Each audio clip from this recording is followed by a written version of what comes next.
Top 10 highest paid players at the Paris 2024 Olympics. Ito ang mga nangungunang 10 players na may pinakamataas na bayad sa Paris 2024 Olympics. Si Steph Curry ang kasalukuyang may pinakamataas na sweldong manlalaro ng NBA, habang ang tatlong European na mangunguna sa Paris 2024 Olympics ay kabilang sa top 10 na may pinakamataas na sahod na bituin sa NBA.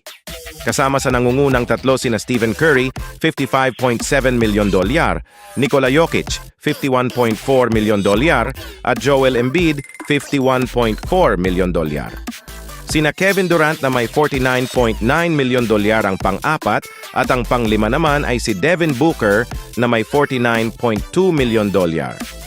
Tatlong Europeans ang nakapasok sa top 10 kung saan si Nikola Jokic ang pinakamataas na bayad na European player na nakakuha ng $51.4 milyon para sa 2024-25 season na nagtabla sa pangalawang pwesto kay Joel Embiid.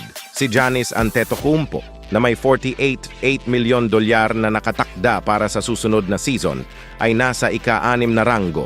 Si LeBron James ay pang-7 naman na nakakuha ng $48.7 milyon at sinundan ni Rudy Gobert $43.8 milyon sa pang-8 pwesto. Ang dalawang players na kaparehong pangalan at kasalukuyan, maganda ang pinapakitang laro ngayon sa pre-Olympics exhibition sa Abu Dhabi na sina Anthony Davis at Anthony Edwards ay nasa pang-9 at pang-10.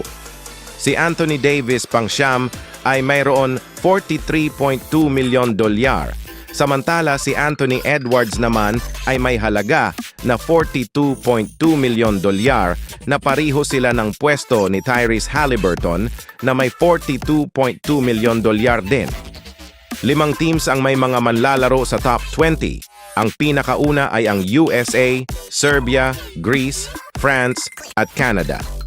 Sa salary cap year ng NBA na nagsisimula kada buwan ng Hulyo, tanging mga opisyal na kontrata na magsisimula mula sa 2024-25 season ang kasama.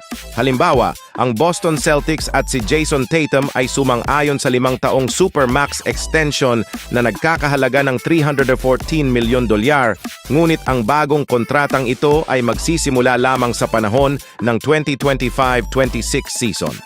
Sa makatuwid, ang kanyang kasalukuyang deal na itinakda para sa 2024-25 season ay itinampok sa ranking na ito. Sa kasalukuyan, si Jason Tatum ay nasa pang-14 na pwesto na may $34.8 milyon. Sa taong 2025-26, ang bagong deal ay maglalagay kay Jason Tatum na pang-4 sa nangungunang NBA yearly salary ranking, sa likod mismo ni Curry, Embiid at Jokic.